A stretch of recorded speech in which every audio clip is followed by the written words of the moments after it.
Hey guys, I'm going to go ahead and get started here. I'm not sure where Doc's at. Uh, he's not with me at the moment. Hopefully he'll pop in here in a few minutes. But for now, I'll just fly solo here.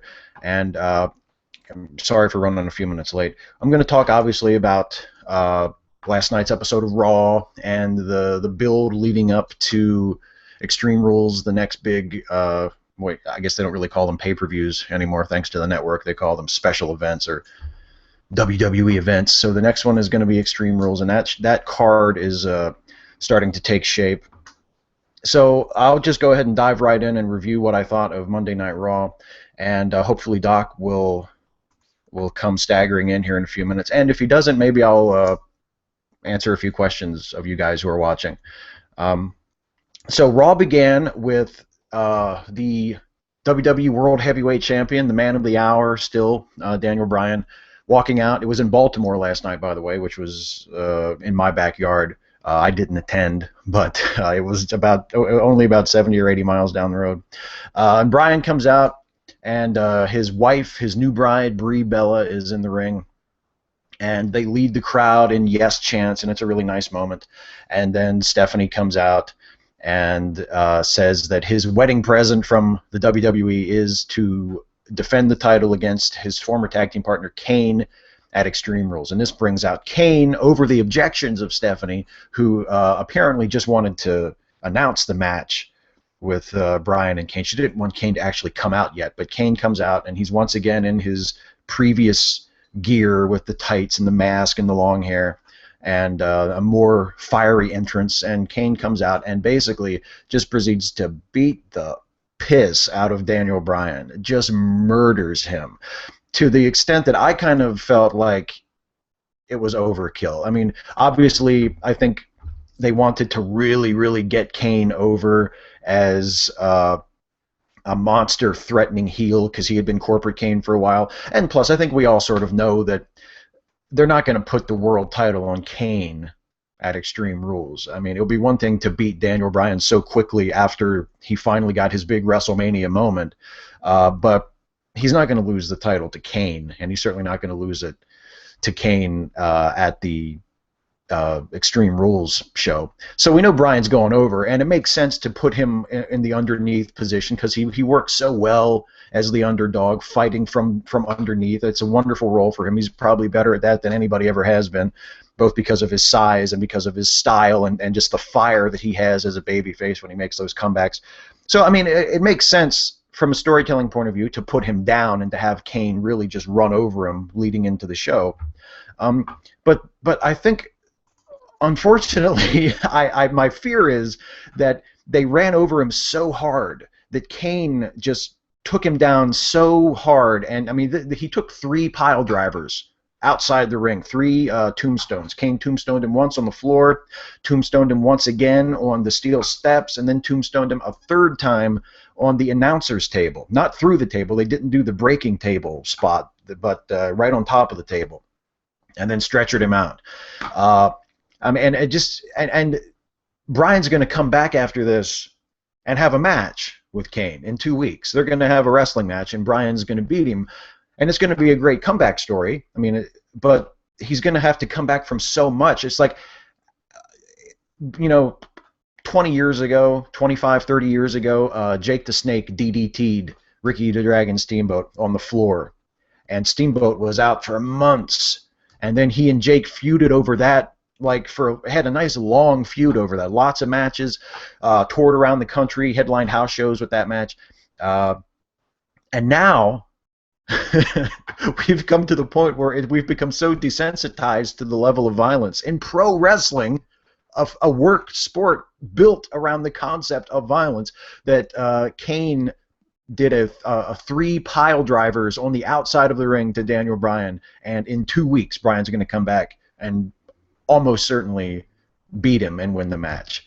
I mean, it made me think of just how excessive and how extreme the presentation of pro wrestling, even in a relatively mainstream product like the WWE's currently is. How far we've gone off the rails, where it's not enough to have the heel come in and just put a beat down on the babyface. He's got to literally try to murder him can pile drive him outside the ring 3 times.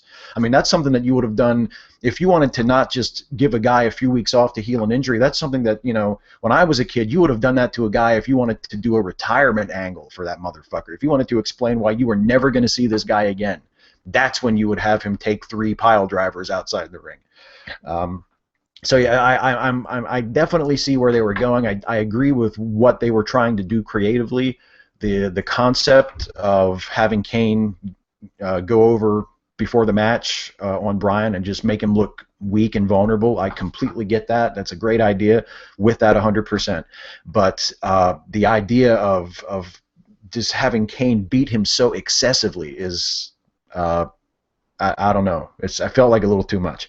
One thing I should mention also that might account for the excessive nature of that angle is Daniel Bryan's father in real life. I should say Bryan Danielson's father did actually die in the last few days, and maybe they had Kane just go so far overboard on him so that he can take the rest of the week off, and they will have that accounted for in the storyline.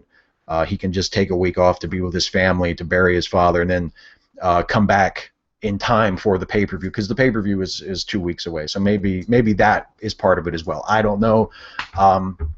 The other interesting part about that was how Steph was not on board with the Daniel Bryan beating, at least not apparently. They could have been setting that up as yet another swerve like they've done before, where, you know, Steph or Triple H seem like they're that they feel like, you know, the Shield or Randy Orton or whoever, you've gone too far. We didn't want it to come to this, and then it turns out, we were in for it all along. We thought this was our idea the whole time. Maybe that's what's going on. But Steph was yelling at Kane to stop. She was really upset that he was beating Bryan so badly. And then, you know, after he was finally done and he was walking up the ramp, she yells, "Kane, you bastard!" Like she's really, really upset at him for this. So maybe they're trying to set up Kane as such a monster that, you know, even Triple H and Stephanie can't control him now. Like, what have they done? They've unleashed a monster. I have no idea. But other than the brutally excessive level of the beating, it's a good idea, and I have no problem with the booking there. Next on the show was the first of the 2 semifinal matches from the Intercontinental Title #1 Contender Tournament. This was a highlight of the show last week. Some really good matches, and it's the same this week. 2 matches instead of 4, but both matches were really, really solid. And the first one was the match between Wade Barrett, Bad News Barrett, and Sheamus. This was a really terrific match, I thought. It went for a good while. It went for over 10 minutes on TV, and it ended with both guys sort of kicking out of their alternate finishes. Wade Barrett has that Winds of Change side slam off the ropes that he does. Sheamus kicked out of that, and then Sheamus has like 20 finishes. Wade kicked out of the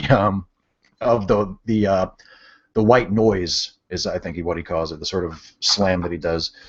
And then ultimately it ended with a really good finish that Barrett has used before, where he's on the outside and Sheamus is going to dive through the ropes at him, and he gets hit with the elbow as he's diving out, and then Wade scrambles back in and gets the cover really quick for the 1, 2, 3.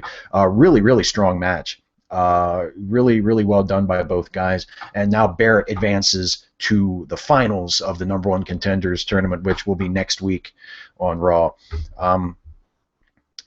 So again, I mean, I like tournaments. Tournaments are a good idea in general. Tournaments add to the intrigue of a match, even if the match itself is kind of lackluster. The fact that it's part of a tournament and that you want to see who wins, so you can fill in the bracket, you can see what's the next match going to be. It innately brings an added layer of drama and another reason for the match to be compelling. Another thing that makes the match compelling, I should say. So it helps also if the matches themselves are of good quality. And so far, the matches in this IC #1 Contenders Tournament have been of a very solid quality. Let me see. Let me check my notes here. What was next on the show?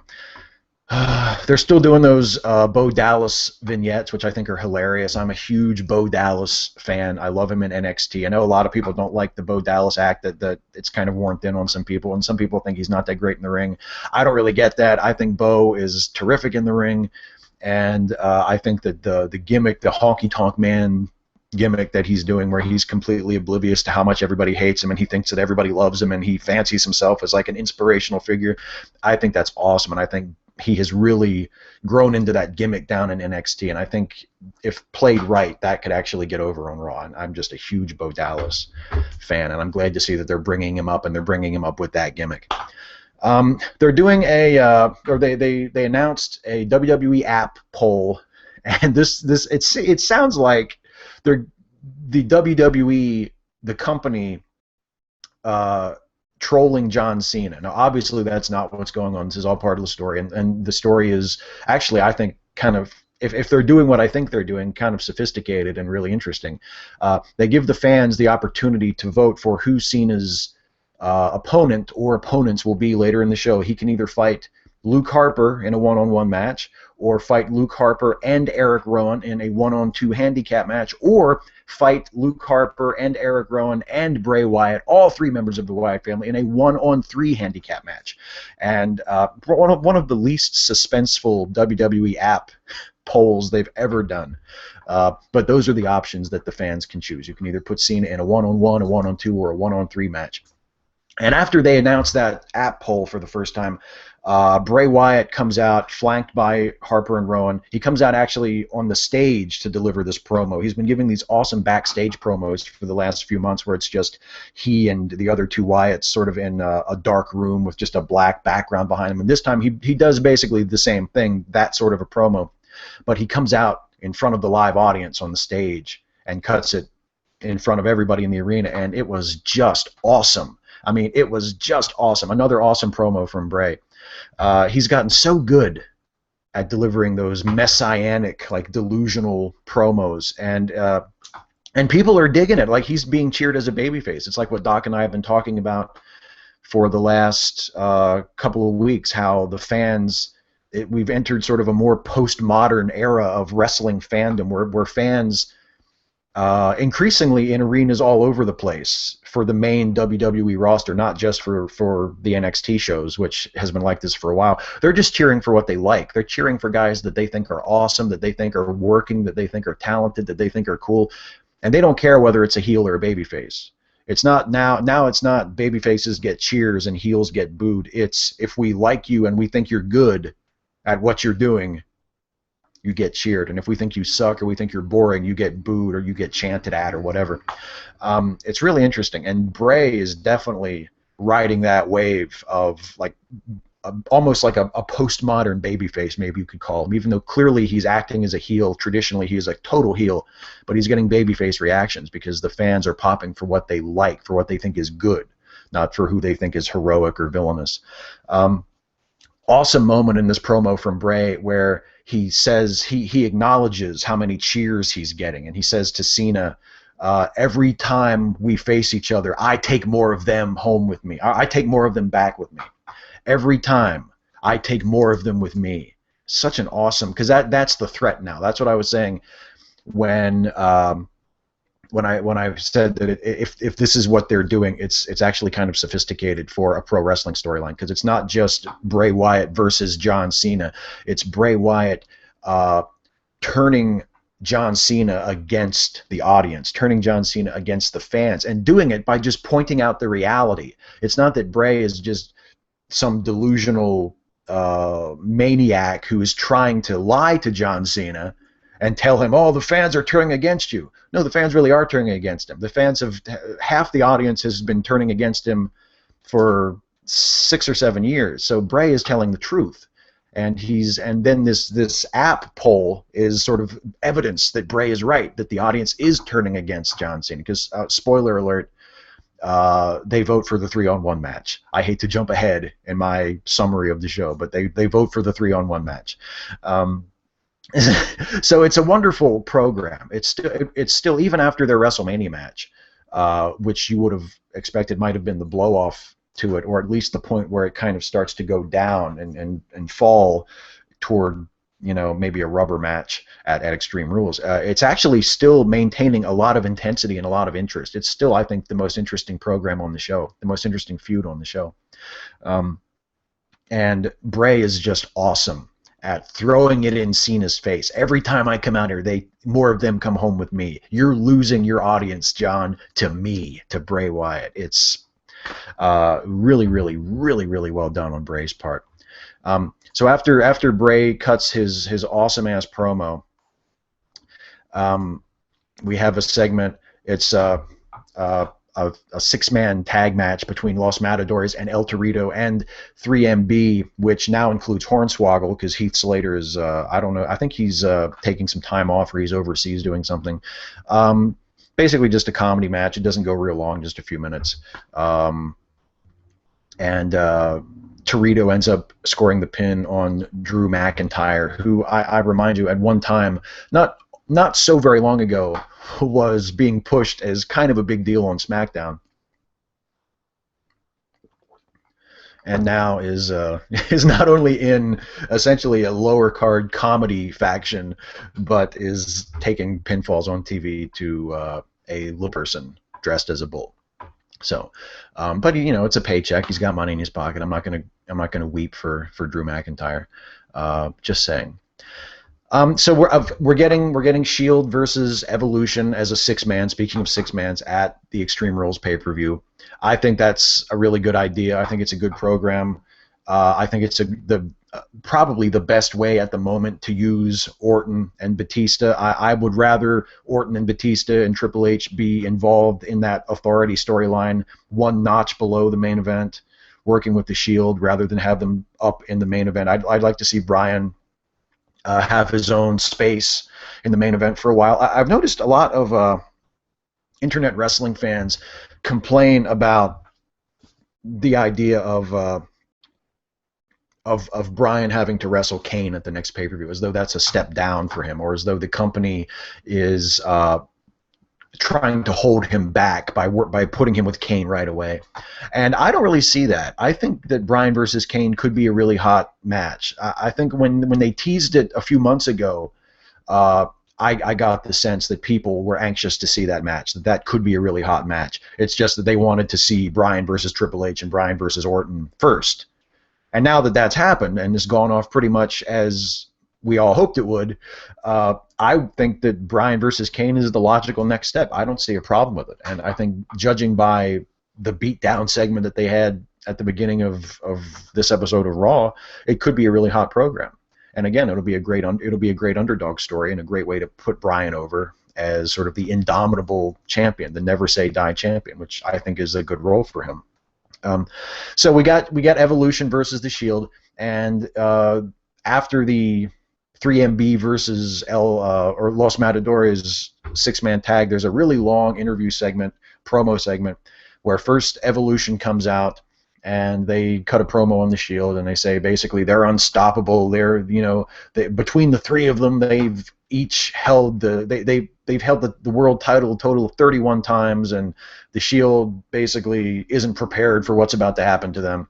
And then the Shield comes down to the ring, and they do their entrance through the crowd like they usually do, and it's booked, it's laid out. I guess I should say it's blocked. Maybe blocking would be the best term for it. Just the way that it should be, because the heels are in the ring, the Shield comes down to the ring. They don't want to have them fight just yet. They want to save that. They touched last week, so they want to save the violence, the contact, maybe for the go home show next week, and then for the Extreme Rules show.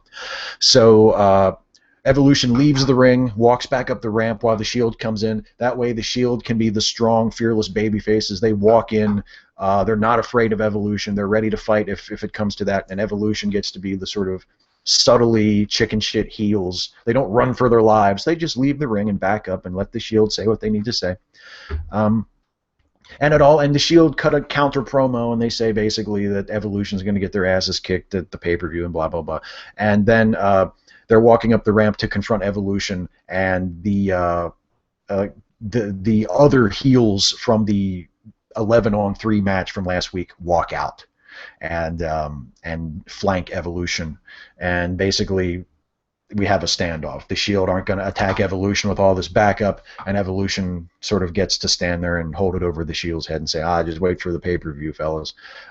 Really, so a good segment. It went a little long. I thought that the Shield's promo, especially the middle part where Seth Rollins was doing the talking, kind of dragged a little. I think Seth maybe missed a few points where he could have wrapped it up and handed it to Roman. It would have been a lot quicker, but certainly not a bad promo. And the program itself, I think, is good and is exactly where they should be going with this story. And again, a really good way to use Orton and Triple H and Batista to keep them in a very prominent role on the show, make what they do seem very important, and help make the Shield into even bigger guys, but not have them in the main event distracting from Bryan. Because if you do that Bryan versus Authority thing with the same guys for too long, they were in danger of running it too long as it was leading up to WrestleMania. I think it's nice to give Bryan a break, let him sort of work with Kane. You have that ancillary connection to the Authority, but you also have their personal history as tag team partners. I just think it's a much better way to run that program.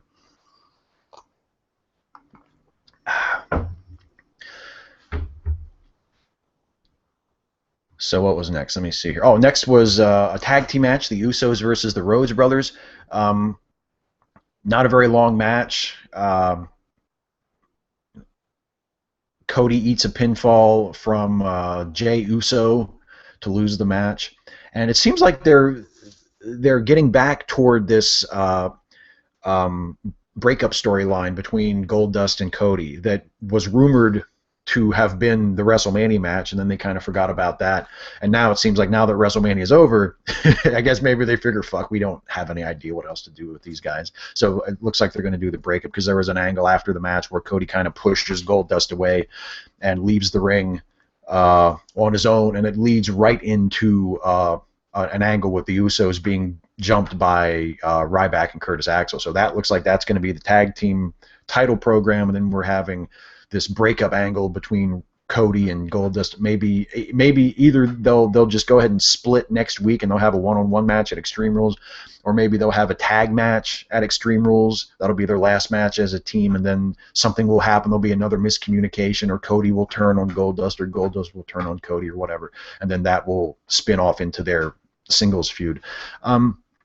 It's a shame, because if you remember back in October, Goldust and Cody were the hottest team in the company, and they had the tag titles, and it felt like, for a little while at least, that the tag titles really meant something.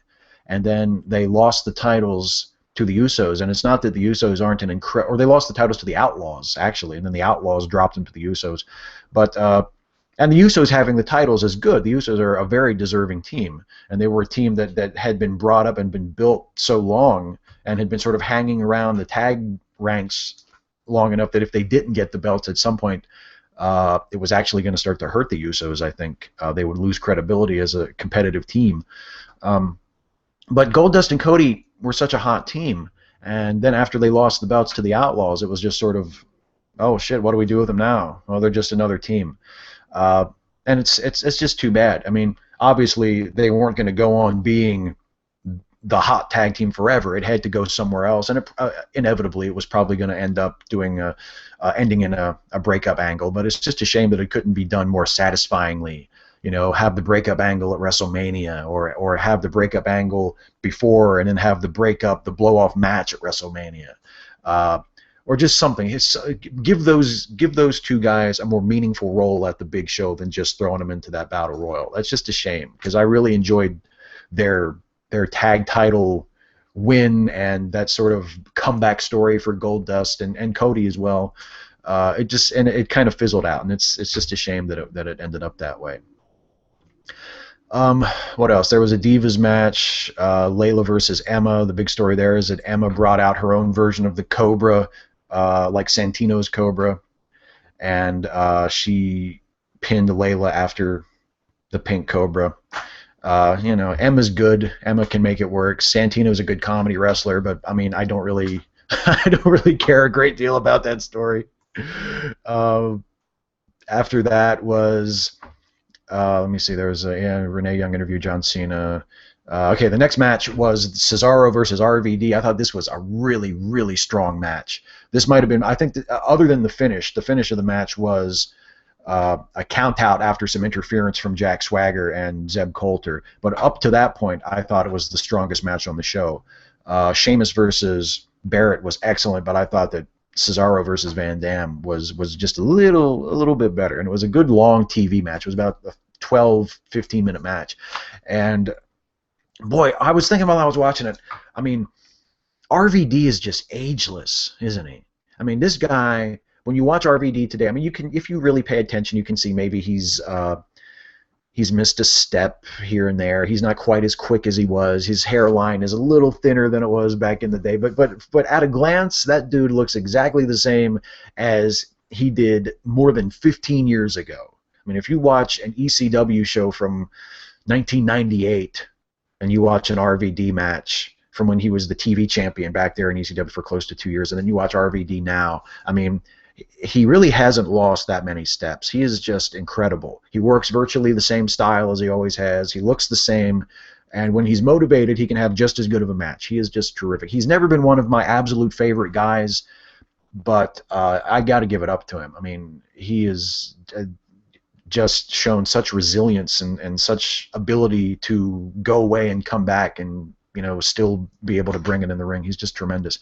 And he wins this match. Bit of a swerve, I thought, in terms of the booking. It looked like they were building to Cesaro winning this Intercontinental title tournament. In fact, Doc and I hinted that we both thought that that was where they were going last week when we talked about this. And now, obviously, that's not going to happen. The final is RVD versus Wade. And the match at the Extreme Rules event looks like it's going to be... actually, no, I take that back. It's not going to be Swagger versus... Cesaro, or at least it's not going to be just a regular match between Swagger and Cesaro, because Swagger and Cesaro is at SmackDown this week. They're doing that match on SmackDown this week, and so I guess from there they'll either do like a gimmick match between Cesaro and Swagger at the pay-per-view, since it is Extreme Rules. Maybe they'll do some sort of a hardcore match or a submission match, or I don't know, a Zeb Coulter and Paul Heyman suspended in cages above the ring match. I don't know what. Maybe they'll do that. Or they did this segment after this tournament match on Raw last night where they teased Cesaro versus RVD using Paul Heyman as like the connection between them, because Heyman, of course, was instrumental in bringing up RVD through ECW and into WWE, and now he's managing Cesaro. So they teased some tension between those two. So maybe it'll be Cesaro versus RVD at the pay-per-view. Maybe Barrett wins the tournament next week, and then so it's Barrett versus Big E Langston for the Intercontinental title, and then it's Cesaro versus RVD at the pay-per-view. Who knows? I mean, who really knows? And then, but then if you do that, where does that leave Swagger? What does Swagger do? Do you make one of those matches a three-way? Maybe Swagger versus Cesaro versus RVD in a three-way match? Or maybe RVD and Bad News Barrett ends in some sort of a draw, so the match with Big E for the title at the pay-per-view is a triple threat match? Who knows? It's when you think about, when you try to juggle who everybody is and who everybody's working with and how you want to fit everybody onto the show, there are a couple of different ways you could go. And honestly, this is all just my opinion, completely talking out of my ass. I have no idea what the WWE creative team is thinking, what their penciled in card is for Extreme Rules at this point, but looking at the show, attempting not to smack my microphone with my gorilla-like hand, looking at the show, looking at the results, looking at the way things are going, trying to anticipate what the booking is, those are a few different ways they could go. Because unless they just put Swagger with somebody else completely. Who knows?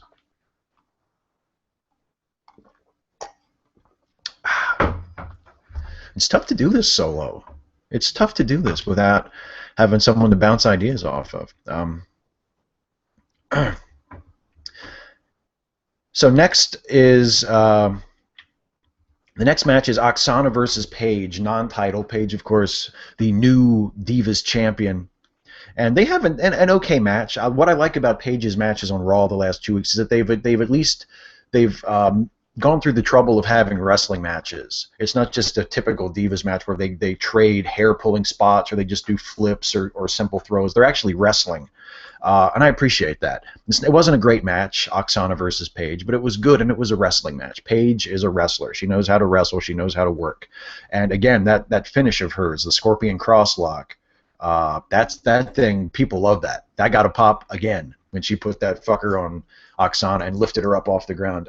People really, really love that. That's going to get her over. That move all by itself is going to get Paige over more than pretty much anything else that she could do. And it's nice. It's nice to see a female wrestler in the WWE getting over through her work and through her ability to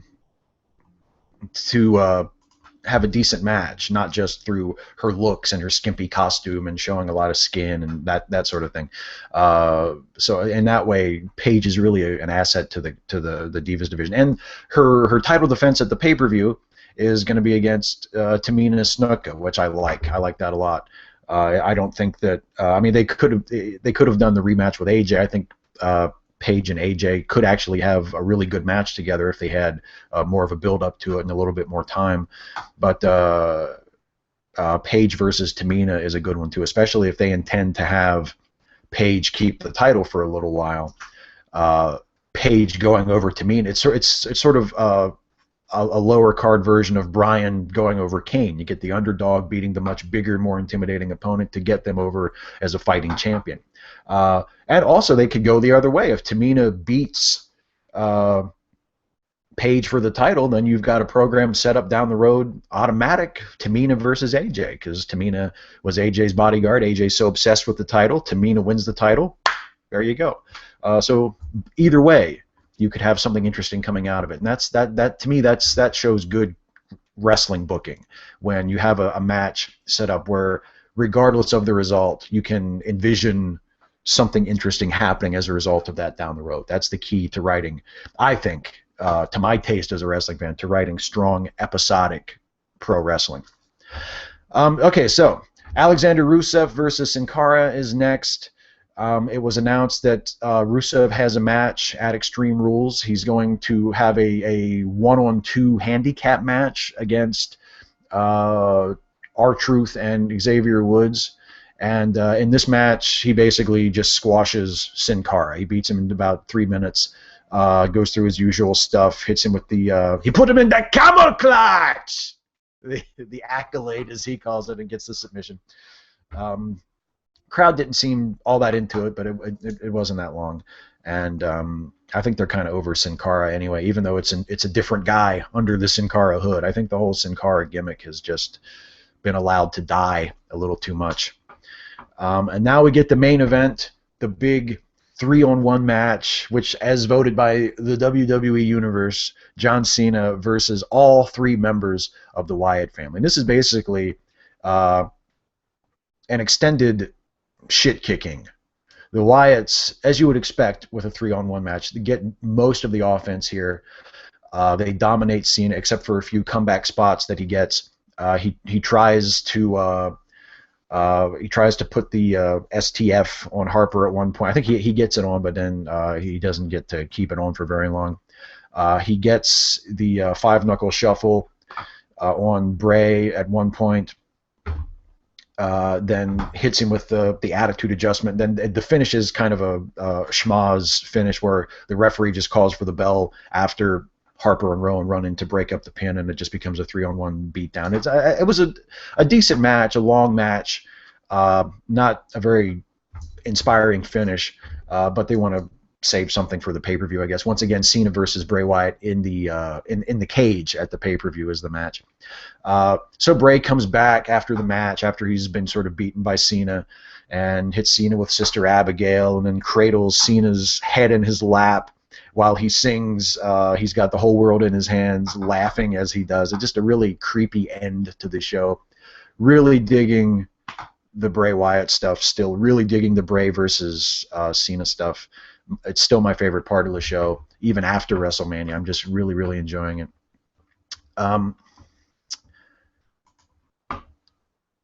And again, I mean, to say that Bray Wyatt is smooth and confident, not just in the ring but on the microphone, is an understatement. I mean, the guy is just. Um, I said it on our post WrestleMania show. I think it's like he's been wrestling for 20 years. I mean, he's such a natural. You would never think that this guy had only been in for a few years, that he just got called up from developmental a year ago. I mean, he is so good. Uh, Scary good is Bray Wyatt. And I just enjoy him every time I see him. So, good setup for the Daniel Bryan Kane match at the Extreme Rules, bringing along the Cena versus Wyatt stuff very well, bringing along the Evolution versus Shield stuff very well. I thought it was a decent episode of Raw. Nothing that blew me away. It wasn't the sort of thing that had me, wanting to call my wrestling friend buddies and be like, "Oh, did you see Raw? Oh my God, it wasn't that good, but it was solid." And I'll take solid. I'll take solid. I'll take things moving in the right direction with a few hiccups here and there and a few things that I kind of raise my eyebrow about, like the level of violence against Bryan by Kane. But for the most part, things are moving in the right direction. Things are moving in an encouraging direction and an interesting direction, in such a way as to make me want to watch the next big event, which is good, which is the sort of thing that, as a wrestling booker, that's what you would want your audience to think. I do hope that next week, in the Evolution versus Shield program, I had this thought while I was watching that segment on the show. Somebody in the Shield, maybe Ambrose or Rollins, or maybe it's going to be Reigns. Maybe it could be Reigns too, because it seems like he's still the guy. If they had to pick one guy from the Shield to push to the next level and be a top guy in the next year or so, it's going to be Roman Reigns. Someone should point out that the Shield is Evolution now. That Evolution's heyday was 10 years ago, and the whole premise of Evolution was that they were the next generation. But now they're not the next generation. They're the previous generation. The fact that they came back together and are trying to reassert their dominance is actually contrary to the principle on which they were originally founded, the principle of evolution, of replacing the old with the new, of turning things over, letting the next generation take over. The next generation after the Evolution generation is here, and it's represented by the Shield. And that's one of the things that makes the program so interesting to me. And I just think you don't want to hit that note too hard, but I think somebody should say it. I think that would be a great line in a promo for one of the guys in the Shield to say, to really get over and stick it to Triple H and to Batista and to Orton. To say, you guys were Evolution, but now we represent the cutting edge of Evolution in pro wrestling, not you guys. The business has passed you guys by. Now it's about us. That, I think, would be a really, really awesome moment and really help to sell that match. So that was my only thought. That's it for Raw. Let me see what some of you guys are saying in the comments, because I have no idea where Doc is. I haven't heard from him for a few hours. I hope he's okay. But let me see what you guys are saying in the comments.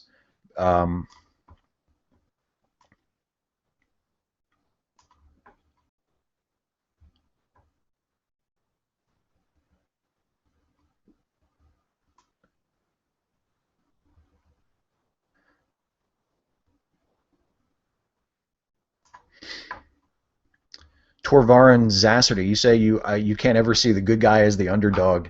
Well, that's one of the most basic pro wrestling storylines, though, actually. I mean, the good guy is the underdog. If you look back at some of the classic babyface programs and main event programs, I'm trying to say, that Hulk Hogan had in the 80s, even though Hogan is not typically what you would think of as an underdog babyface at all. Almost all of Hogan's big headlining feuds as champion in the 80s were programs that cast him as the underdog. I mean, Hogan versus King Kong Bundy at WrestleMania 2, Hogan was the underdog. Hogan versus Andre, Hogan was the underdog in a big way. And even in programs against guys where you wouldn't think that Hogan would be the underdog in the matches themselves. The matches were usually booked for Hogan to wrestle as the underdog. That's how the matches were laid out. And that's typically how big main event matches are laid out in general. The babyface comes from behind. The heel dominates the balance of the match, and then the babyface comes back at the end and triumphs. If the finish is for the babyface to win, because the drama is in the comeback.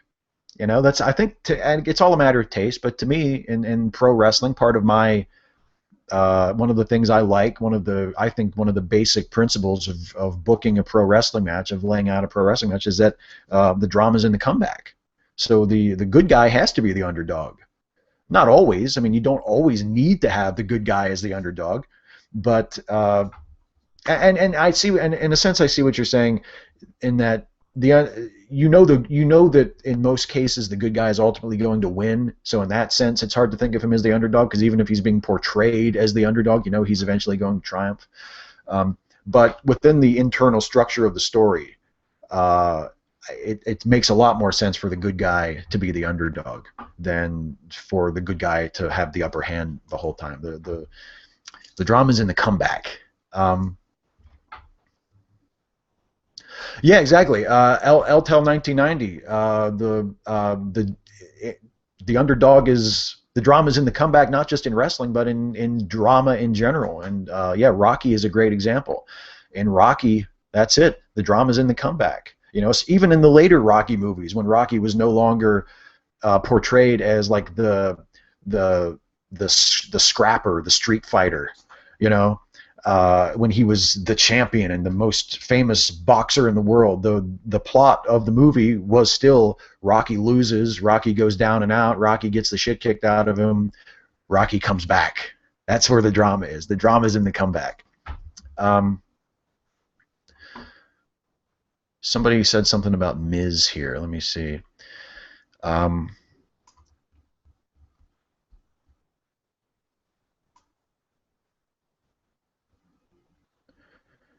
You know, here's the thing about Miz. The thing about the Miz is that he's a really good heel because it's easy for him to be annoying, but he gets to be so annoying that he crosses over from heel heat to just negative, get off my TV heat. You know, you just get tired of seeing Miz. And it's not like, oh, Miz is such a great heel, I can't wait to see that guy kick his ass. It just becomes, oh, God, it's the fucking Miz. You know? And it's not that he's bad, it's not that he's not talented in the ring. It's just that he just gets on your nerves in a bad way, in a way that it just doesn't help the product. And yeah, the idea of what LTEL 1990 says here in the comments, Ric Flair giving him the figure four. I think the reason it irritated people is because it just seems so random. Like, if you were going to pick a guy on the roster today to be the new Ric Flair, would you pick Miz as that guy? Would Miz be the new Ric Flair? I really don't think so. You know, it's interesting. They tried that in TNA a few years ago, too. I've never been a huge TNA fan. But I remember when they tried to push AJ Styles, when AJ Styles was in that Fortune group that they did, that they tried to make like the new version of like an amalgam of the Horsemen and Evolution with Flair as the leader. And they tried to push AJ Styles as the new Ric Flair, even going so far as to give him like Ric Flair gear, you know, to have, he comes to the ring with like a Ric Flair robe. They tried like crazy to get that over. And AJ was just the wrong guy for that. AJ Styles is not the next Ric Flair. I mean, he's a tremendously talented wrestler, but you know, the next Shawn Michaels, not in terms of talent, but just in terms of style and in terms of the way he works a match, I could see that, but not the next Ric Flair. And that's the same thing with the Miz. It's like they just randomly picked a guy and said, "Okay, Flair, you're going to give the rubs to Miz. He's not doing anything," and that's why people rejected it, because it just didn't fit. It just didn't fit the guy that they were trying to give it to. Did Zack Ryder die? Please say yes. The Brexter says. You know, I feel bad for Zack Ryder. I feel bad for Zack Ryder because he seems like a guy who works really hard, and he seems like a guy who earned the little bit of a push that he got a few years ago.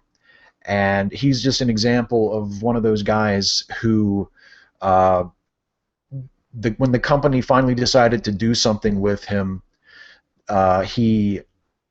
he got maybe a month worth of story, and then after that, they just had nothing else, and they had no interest in coming up with anything else for him. And that's a shame. I mean, look, I've never thought that he was an awesome wrestler. I think that the whole Zack Ryder internet fame, him using his internet show, his YouTube show to get himself over and get the crowd chanting woo woo woo and all. I mean, he deserves a lot of credit for that. And he did really well with that for a time, but I don't think that was ever going to be anything other than a fad. I don't think he was ever destined to be WWE champion or anything like that. I just don't think he's suited for that level. But at the same time, he deserves better than what he's got. I mean, he could be a really solid mid-card guy. I mean, if they paid more attention to the Intercontinental title and really worked and paid attention to making that a consistent, strong, valued mid-card title like it was 15 or 20 years ago and long before that, then I think Ryder would be perfect for that level of the card. Ryder should be one of the guys that is used to get the next Intercontinental Challenger over and maybe get a shot at the belt every now and then himself, and maybe even get a run with the title every once in a while. You know, he's never going to be a top guy, but he deserves better than to just come out and be on a superstars match that nobody's going to see. You know, so I feel bad for Zack. La Mortes Abyss. How do you feel, and what are your predictions of the newest incarnation, of the most recent incarnation of the monster Kane? I think that they're getting to the point where they can't really do that anymore. They've had Kane unmask and remask, and now also unmask and remask again. And the interval between each masking or unmasking keeps getting shorter and shorter. I think they're really, really getting to the end with that. I think they could get one more really good run, and maybe not even that long of a run. Maybe this run with Bryan and maybe one or two guys, and then that's it. With this, oh, he's the Demon Kane again. He's a monster again. But they're really, really running out of steam on that. You can only pull that trick so many times. I mean, they really, if you remember what they did something similar with the Undertaker, where the Undertaker gave up the dead man gimmick and he was the biker Undertaker for a few years, and then once we got used to that and that kind of got old, and some people never really liked it to begin with, then they brought him back as the dead man again with the black and everything and the spooky music. And that was it. They didn't do that. They didn't go back and forth 5 or 6 times, having the Undertaker, 6 months later he's on the motorcycle again. They didn't do that. With Kane, it seems like he's getting a little threadbare. They've bounced back and forth from unmasked to masked too many times. The Brexter, what's your thoughts on wrestling elitists? It's the silliest idea I can probably think of. Being an elitist pro wrestling fan, pro wrestling is not the thing you want to be an elitist about. I mean, I feel like sometimes I tread that line a little too closely myself. I constantly try to remind myself and to remind other people, like you guys, when I'm talking about wrestling, that when I criticize something, when I say I don't like something, it's purely my own taste. I'm not trying to say that people who like, people who think that whatever, Santino versus Fandango is the best part of the show, or people who think that, they love El Torito and they love Hornswoggle being in 3MB, and that's not my favorite part of the show. That's not the sort of thing that brings me to pro wrestling. But it makes no sense to be a snob about it. There are people who genuinely seem to like TNA. I don't get it. I don't think, from what I've seen, especially lately, that TNA's product is all that good. But it makes no sense to be a snob about it. Pro wrestling is the last thing you should ever be a snob about. It just makes no sense at all. Pro wrestling is a simple, common, proletarian form of entertainment. It's a very basic form of theater, and I enjoy it for that. Pro wrestling is like a good glass of beer, and it's not a microbrew. It's not like a fancy, gourmet beer. It's like a Yingling. You know, it's just a nice thing to drink and to relax. It's not hoity-toity. It's not snobby. And if you get snobby about it, you're kind of missing the point. Um, Let me see here. LTEL 1990. Is Bray the more human monster as opposed to fantasy monsters like Taker and Kane? And does that make him scarier because he's more human? Yeah, I think so. I think so. It makes it. I think Doc and I actually talked about this leading up to WrestleMania. That the stuff between Cena and Wyatt actually made the stuff between Taker and Brock look even hokier and cheesier than it would have ordinarily,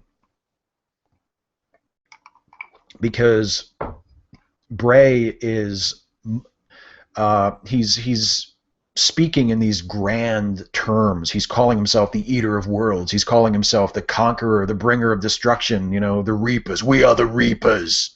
Uh, but he's he's also portrayed as kind of delusional. You know, he doesn't have magic powers. He's not calling lightning bolts down from the sky. He's not doing like all these spooky set pieces to try to fuck with Cena's head. It's a much more down to earth, much more modern, much more plausible version of the sort of shit that the Undertaker used to do and Kane used to do back in the Attitude Era.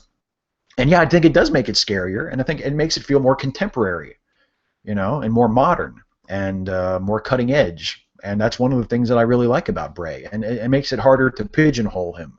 He is a unique character. Those are the best gimmicks. The gimmick of Bray Wyatt may have started out with, oh, let's do like the Messiah of the Bayou, or let's have him be a cult leader, or let's have him be whatever. But it has evolved and grown into, it's just the guy. It's not a type. I mean, you can talk about it in terms of types, but it's not just a type. It's a specific character. It's a specific gimmick, and that's what's so great about it. Um,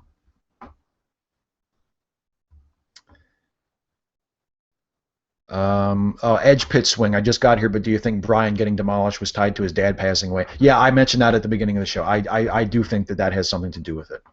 I don't know for sure. I mean, but that would be my assumption, that he wanted to have a few days off from the road, maybe skip the SmackDown taping, whatever, and that was done to explain his absence, to explain his sudden absence. I still think it was overkill. I still think it was way too much. But yeah, I would not be surprised at all if that was part of it. But again, I don't know for sure. Do you get the feeling, here's another one from Lamorta's Abyss, do you get the feeling that the Shield split will occur at Extreme Rules, an erstwhile replacement for Batista while he swans off to promote Guardians of the Galaxy? I don't know. I mean, it seems like they really completely dropped the Shield split. I don't know if they're going to split at Extreme Rules or not. I wouldn't be surprised if they tried to bring somebody up to sort of stand in for Batista as a part of Evolution if they decide after Batista leaves. Or maybe the Evolution reunion is just going to be this month. Maybe Evolution is going to come up against the Shield. They're going to have a big, awesome match at the pay-per-view, and then the Shield's going to run through them and tear them apart, and that's going to be it. Batista's going to go off to promote his movie, and Orton and Triple H can continue to hang around, or maybe one of them can turn on the other one. I mean, who knows? Just because Evolution is reformed doesn't mean that they're going to be together like for the next 2 years. It may be a short-term thing. And if that's the case, I'm fine with that too.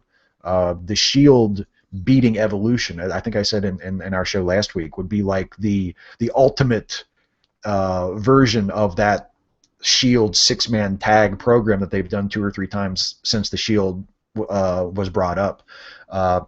Where the Shield would fight these super teams on the other side, and in a way, Evolution would be considered within the universe of the show would be the ultimate team, because the Evolution, it's Triple H, it's Randy Orton, it's Batista. Those are the 3 greatest guys ever, according to the commentators, according to the story that we're told. So that's the ultimate version of the Shield versus 3 other guys, and I think it makes a lot of sense.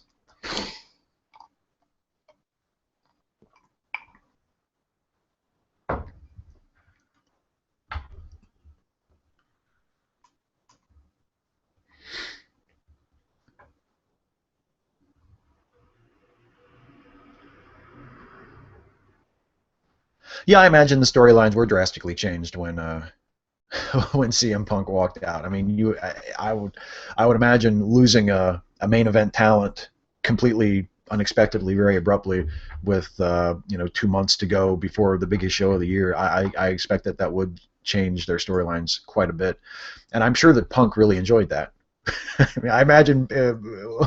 I think Punk probably took some satisfaction in that, knowing that he had really thrown a wrench into the plans for WrestleMania. Um,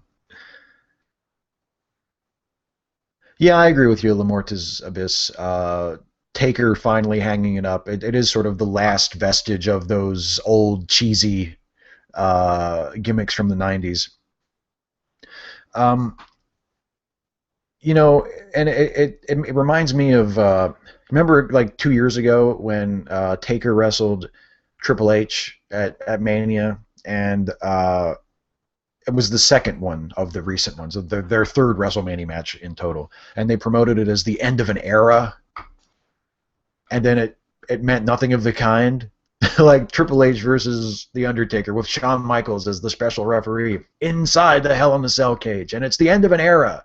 And then after the match, all three guys were still around in exactly the same roles as they had been. Shawn would still make occasional appearances. Triple H was still on TV every once in a while at that point as the CEO or is working with Brock Lesnar. Undertaker still came back for his annual WrestleMania. Like, it wasn't the end of an era at all. It meant absolutely nothing.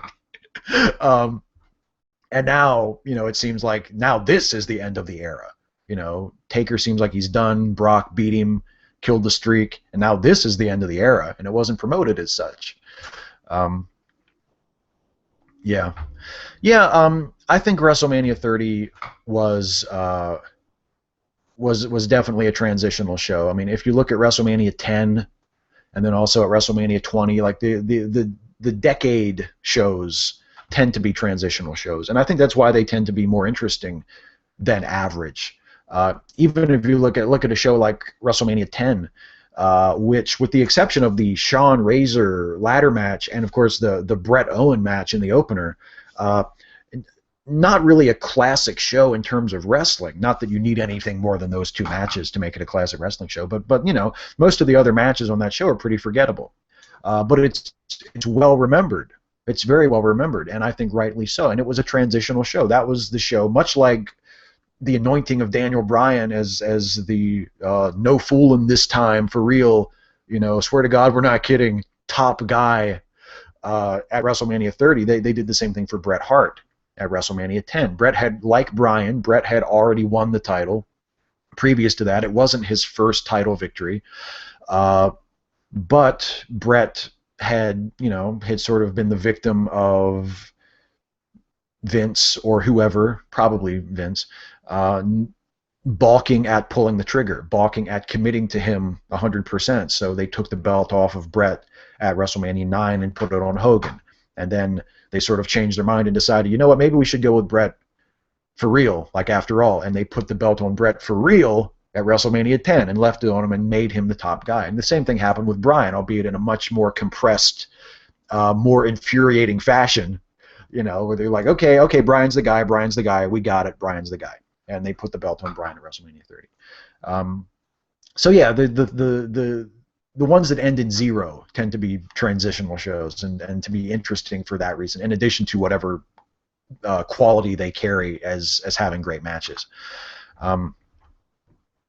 Yeah, WrestleMania 28 would have been a good swan song for The Undertaker. I mean, they did promote it as the end of the era match. I don't know if Triple H should have been the one to end the streak, but I think that if Undertaker had won that match and then never been heard from again, or if they had announced like the next night on Raw that Undertaker was retiring, then I think that would have been a nice way to end it. But they went on for 2 more years, and Brock ended up being the guy. And again, I mean, I'm not even that upset about Brock ending the Undertaker streak. I'm still more just surprised that they did it, and in a way, kind of impressed that they took such a chance, that they did such a ballsy move. Because look, if Vince and Taker decided before the match at some point that this was going to be it for him. They could just as easily have had Undertaker win the match and then just walk off into the sunset as an undefeated hero, and they didn't do that. They took a chance. They did the ballsy move, and they had Brock beat him. Oh, why didn't Kane go up against Taker at WrestleMania 30? I don't know. I really don't think I would have wanted to see that. I mean, Taker and Kane, I think they got all the mileage they could out of that. I mean, it would have been, maybe you could have justified it by just how long it's been since they faced each other. It has been a long time since they did Taker versus Kane, but I mean, I don't know. I think we can do without another Taker versus Kane match. I think we've seen all of that we need to see.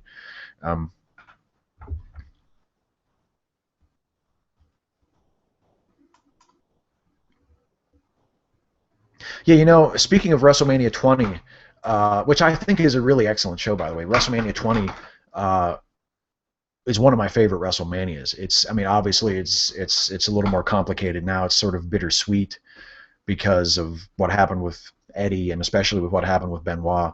But at the time, I mean, it was like a dream come true for a wrestling fan like me. I mean, Benoit and Eddie were like two of my favorite guys, and I never imagined during their days in WCW, that eventually they would be closing WrestleMania as the world champions of the WWE. And so WrestleMania 20 is one of my favorite shows. And that Brock versus Goldberg match is so fascinating because the crowd, it was like a preview 10 years too soon, 10 years before, of the way they shit on the Orton Batista stuff this year, or the Orton Cena stuff as well, when they were rejecting everything other than Daniel Bryan, because the crowd at WrestleMania 20, the word had gotten out that Brock was leaving and that Goldberg was leaving, that both of these guys, no matter who won, were gone from the company, and the crowd just totally took a shit on that match. And it's not that it was it wasn't a great match, but it wasn't a terrible match. It didn't deserve the reaction that it got, but you could tell both guys were just out there to do what they needed to do. Neither guy was trying to tear the house down. Austin was there as the referee, which ended up being a little bit more of a distraction, and the crowd just shat all over that match. It's not a good match, but it's one of the most fascinating WrestleMania matches to watch, just to consider the backstage stuff that was going on and to watch the reaction of that crowd. Really, really interesting match and very memorable. Do you think that Brett and Shawn should have joined Hogan, Austin, and Rock at the Mania opener? Not as iconic, but they were an integral part of the Hogan, Austin, Rock iconic transition. That wouldn't have been a bad idea, but I think that maybe would have made that segment a little too crowded. I think simplicity is best, especially in pro wrestling. Make it as simple as you can possibly make it. Instead of having 5 guys, you have 3 guys. You have Hogan, Austin, and Rock. But all 3 guys can talk. All 3 guys are still over with the crowd. All 3 guys are able to get a really strong reaction, and they're all 3 iconic guys. They were all 3 legit top guys. All 3 of them at one point in the history of the company were the man, and they were the man during a really profitable, really popular time of the company. Now, obviously, Brett was also the man at one point. Shawn was also the man at one point. Unfortunately, their runs on top were not during really hot periods for business. They were on top in the mid to late 90s, before the Monday Night War period sort of took off and everything went through the roof again with Austin and the NWO. So they're not quite remembered on the same level as Hogan or Austin or Rock, and it's not their fault. They both had awesome matches. They both carried themselves in that role tremendously well, but they just, they're just not perceived as on the same level as Hogan and Austin and Rock. And again, 3 guys is simpler than 5 guys, and it was a good segment as it was.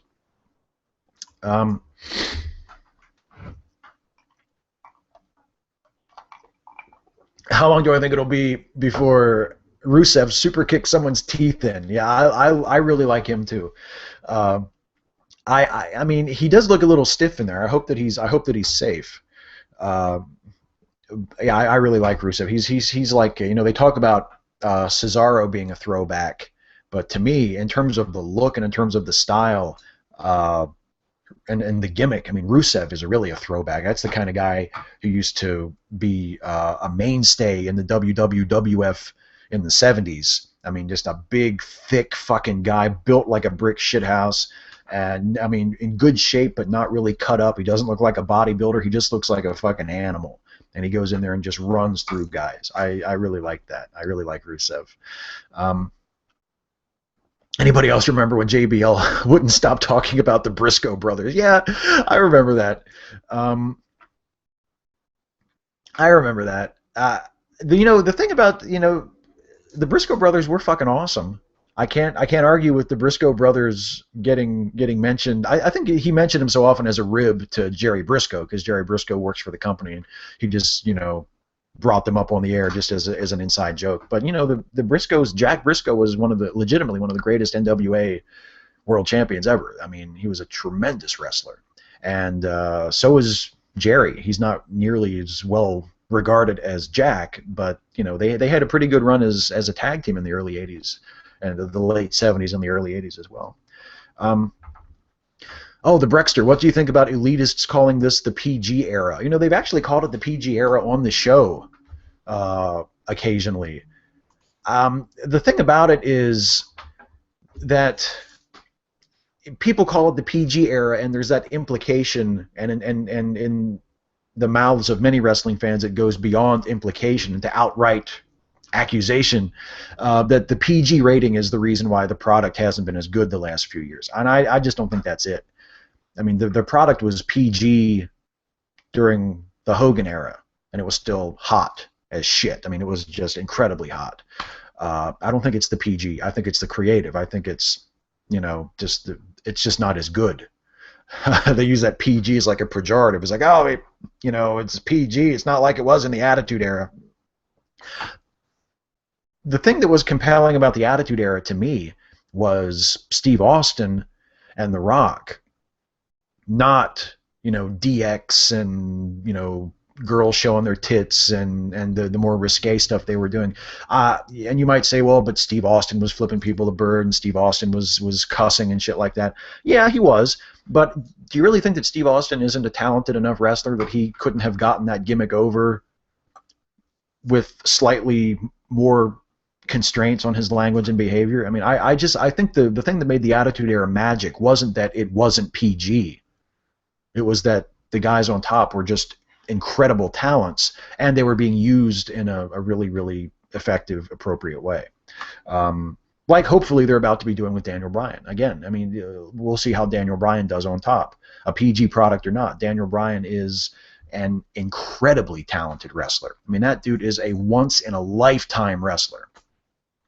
And he can do things in the ring. He can have matches with people that have just blown my mind. He's just one of the most exciting pro wrestlers I've seen since I've been watching this shit. And he can absolutely excel in a PG environment.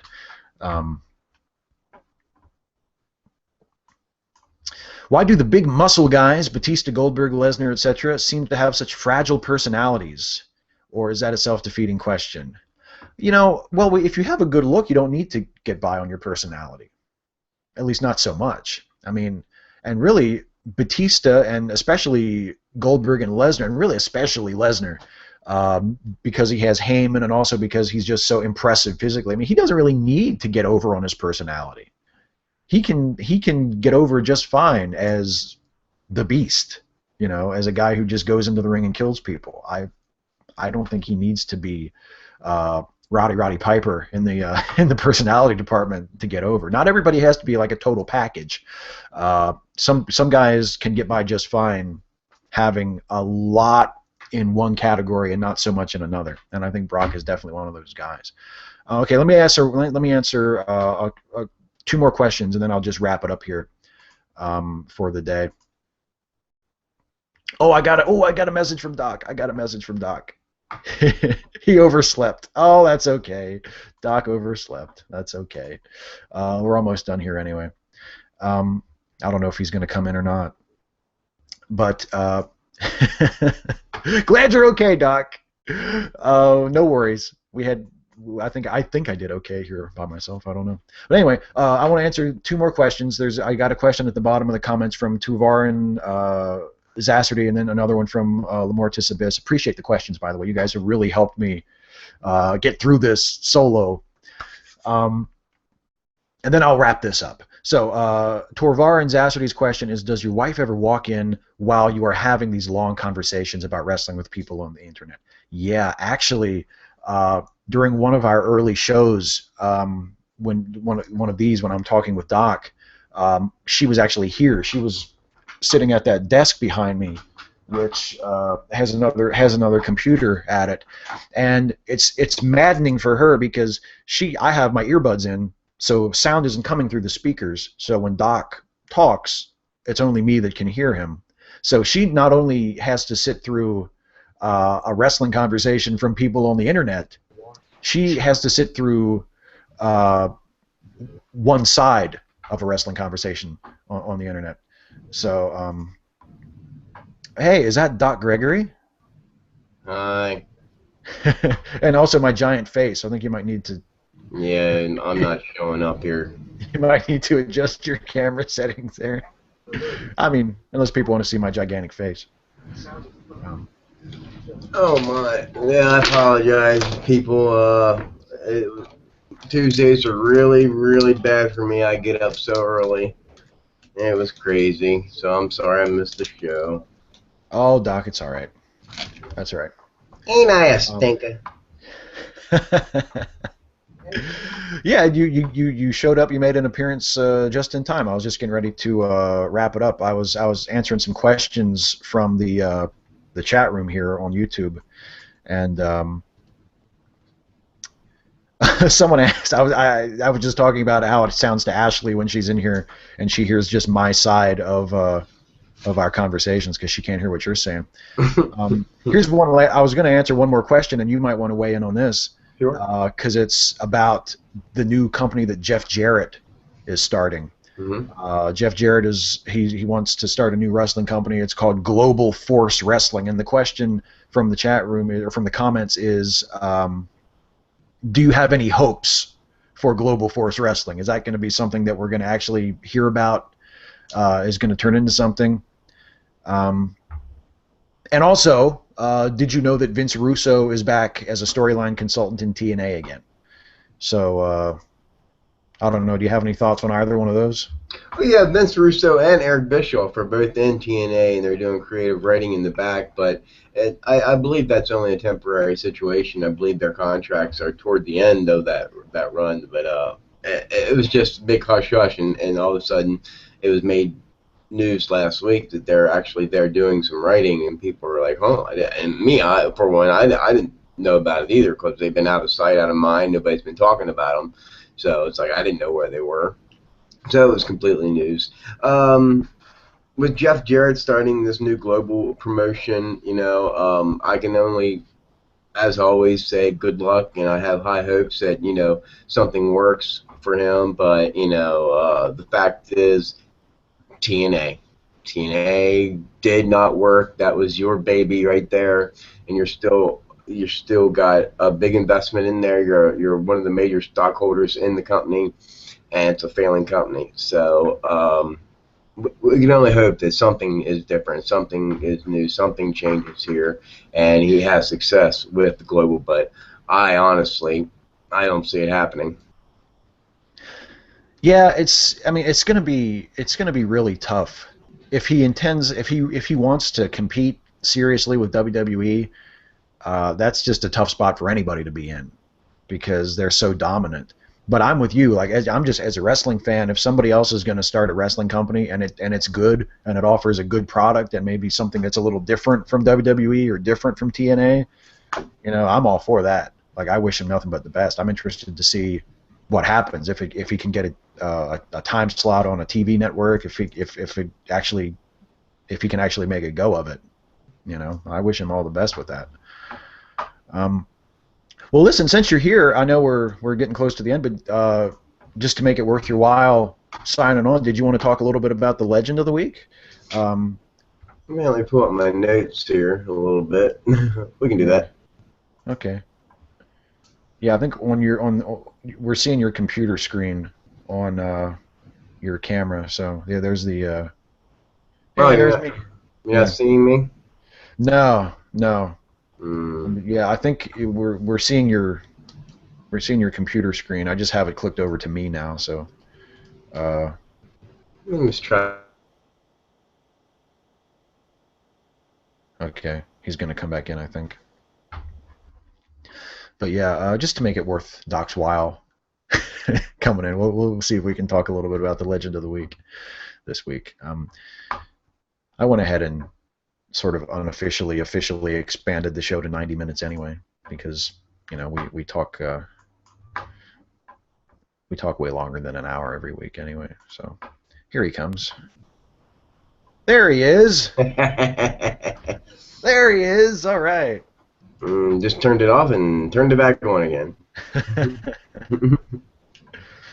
All right. Yeah, I guess I decided, a couple weeks ago, but that was before the Ultimate Warrior passed. I wanted to talk about a special lady in my life as the Legend of the Week, and that was none other than the Fabulous Moolah. I always loved Fabulous Moolah. Her real name was Maria Lillian Ellison. She was born July 22nd, 1923, and was an American professional wrestler, better known by her ring name, the Fabulous Moolah. She began her career working with promoter Billy Wolf and his wife, wrestler and trainer Mildred Burke, as well as working alongside professional wrestling agent boy Buddy Rogers. She won the NWA World Women's Championship in 1956 and was the most prominent holder of the title approximately for the next 30 years.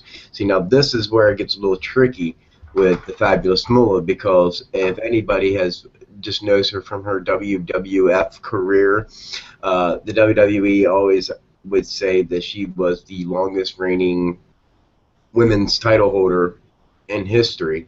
And that's a little bit fabricated, because they're honestly counting those NWA days, and which is odd because it was something that WWE didn't really do. They didn't recognize other title holds from back in the day, but they thought it would legitimize Moolah's career by literally making her the longest reigning women's champion ever.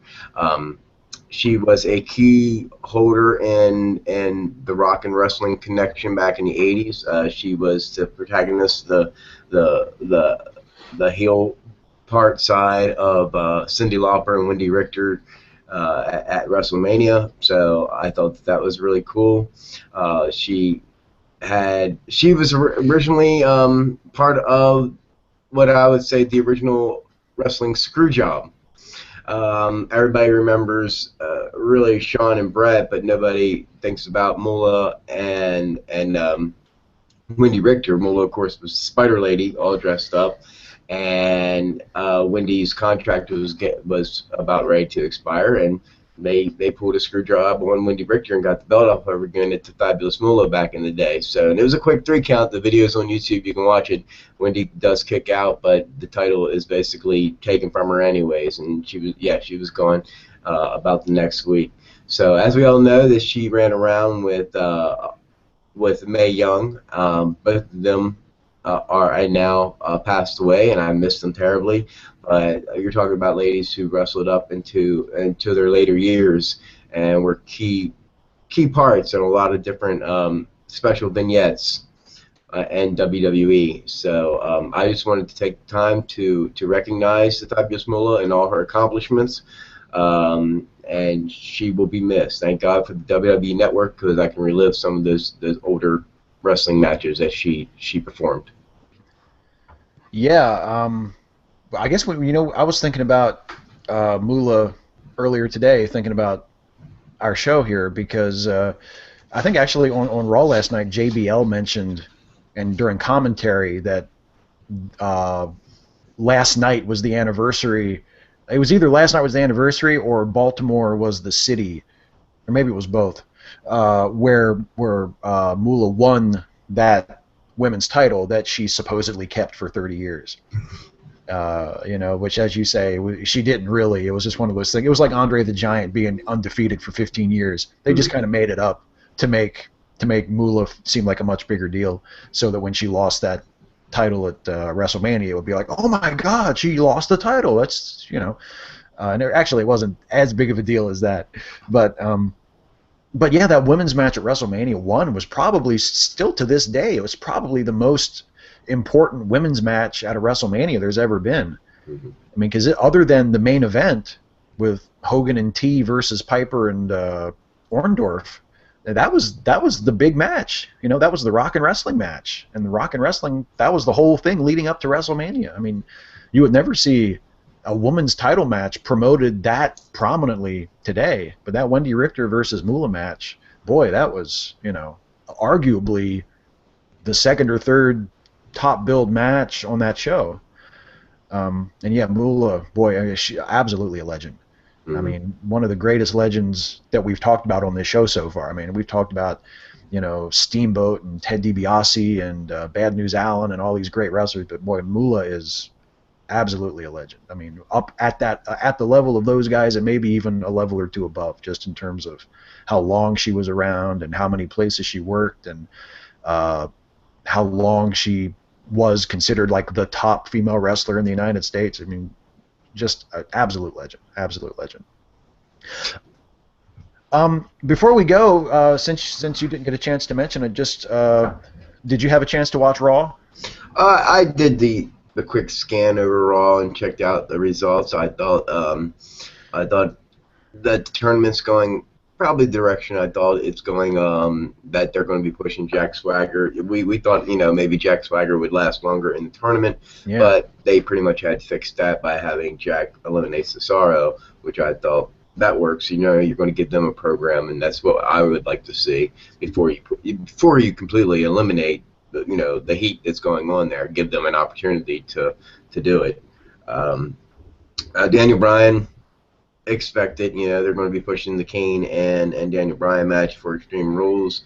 I thought, once again, if you thought the beating that Triple H gave him was excessive, I thought this one was pretty excessive, taking tombstones onto to metal stairs and onto tables that don't break. Um, yeah, that to me, you're no Superman, and I would expect to see an injury which would not bring you to Extreme Rules. right. So I thought that was a little bit excessive, and Yeah, I'm not that's sure where Stephanie stands on that with the whole "oh please stop, Kane, please stop." yeah. Kane, you bastard! Hmm. Yeah, I actually said the exact same thing. I get where they're going with the Brian Kane thing. I think it's good to have Kane, put him down and make him look vulnerable. But man, that beating was just like I said at the start of this show. It's kind of like like 10, 15, 20 years ago they would have put a beating on a guy like that if they wanted to explain why he was retiring. Hmm. I mean, you would if a guy took 3 pile drivers on the floor, that's like a way to write him off for good. Like he doesn't come back in 2 weeks and win the match at the pay-per-view. He's just fucking gone. You know? It was nice to see that Kane still remembers how to perform a tombstone pile driver, because at least like Undertaker, Brock Lesnar, they connected. Well, they appeared to connect. Yeah, they look pretty good. Yeah, they look pretty good. Um, but yeah, so what you real quick before we wrap it up here? What did you think of the let me see. What do I want to talk? Oh, the Evolution versus the Shield. That's the other big sort of main event program. What did you think of the? Uh, it is what I expect it to be. It's a 6-man tag. There's too many faces in the crowd for it to gain favoritism toward one person or the other, or one wrestler or the other. There's just one side. I don't really care about Evolution. Obviously that was a team that was forced together because the fans, both of them are main event quality, and the fans don't want them up the top. So what are you going to do with them? Right. The Shield just happened to be in the right place at the right time, and with their personalities or their fan favoritism changing, it was just something they could easily write in and fill that void. See, that's what's nice about WWE writers. They just are tending to flow along and bend how they need to when the Yeah. time comes. I'm still thinking that It's going to be a good match. Either way you got it. You got some really good main event players in there, so it should be pretty good. And like I said that before, I don't know how Randy Orton or Triple H, if you really want this match to go over, I don't know how they feel about losing 2 matches in a row at main pay-per-views. Uh, but we'll see. Right now, it's not something I'm overly interested in. It's just a match on the card that. Yeah. It'll be good, but it's nothing I'm barking home about right now. The Shield, to me, this is what happens all the time when people turn good guys and they start to milk that crowd. It's like that really gets on my nerves. Yeah. and I tend to turn away and not get interested very quickly, and that's happening with the Shield. They start pretending that like they're badasses, but they are starting to milk the crowd a little bit, which just they like you for who you are. Knock that off. Yeah. Cesaro, I think Cesaro's doing a good job of it. I mean, he is truly in that shade of gray area. You don't know where he is. Is he a good guy? Is he a heel? Yeah, I agree. I think Cesaro should just keep doing exactly what he's doing. The Shield stuff you mentioned that reminds me of I remember, I guess it's been about 5 years ago now, when Orton first started doing the Viper thing where he was kicking people in the head and feuding with Triple H. And then after that, a few months later, they turned him babyface because that gimmick just got him over so huge. I mean, people just loved him as the Viper, even though he was supposed to be like this evil heel. And he said at the time, I remember him giving an interview because they turned him babyface on the show, and he gave an interview to like a website or something where he said, "Yeah, they're gonna push me as a babyface, but I'm not gonna change anything. I'm still gonna be the same persona and the same." As I've always been, and I mean, within a couple of weeks, it seemed like he was acknowledging the crowd, and he was, soaking in the applause, and playing to the crowd, and it's almost like you just can't avoid it. I mean, if you're programmed as the good guy, and you knock the bad guy on his ass, and the roof blows off the place, how can you not, turn to the crowd and go, yeah, like it's hard to avoid it, even if you want to, Yeah, when Randy Orton turned, it drove me nuts because you saw some of those mannerisms he was doing, like amp up by 10. You'd seen they're calling him the Viper, and you'd seen like, Stevie Wonder the fucking air, and yes, and get all slithery, act like throw his tongue out from time to time, and he's like trying to act like a snake, and that drove me absolutely up the freaking wall that he was doing that. Like, he was so cold. He was the rattlesnake, and he didn't come in there and. no, he didn't. My beer is empty. Yeah, you can put the tab down in the can and shake it, and that'll be his rattle. But yeah. Well, I'm gonna wrap this up here. I'm glad that you made it in for the last 15 minutes or so. It was tough trying to do this without you, buddy. I'm sure it was. I saw it. I'm like, holy shit, he's going. He's all right. He's still on. I got to jump in. I made it. I made it through recapping Raw pretty well, I think. But if not for some of our awesome viewers asking some very interesting questions in the YouTube comments, I don't know. I might have had to call it a day a little early. I was sweating a little bit. So I'm glad you made it. Thank you. Sorry about that. Sorry. That's okay. That's okay. So let's wrap this up for this week and call it a day, and we'll be back next week as we get ever closer to the Extreme Rules event. I guess no longer officially known as a pay-per-view. It's a special event, I guess. But so that'll be interesting. We'll see what goes on with Daniel Bryan and Kane, with Evolution and the Shield and the Cena versus Wyatt's stuff, and that'll be next week. So Doc, I'll see you then, buddy. Yes, sir. Thank you very much.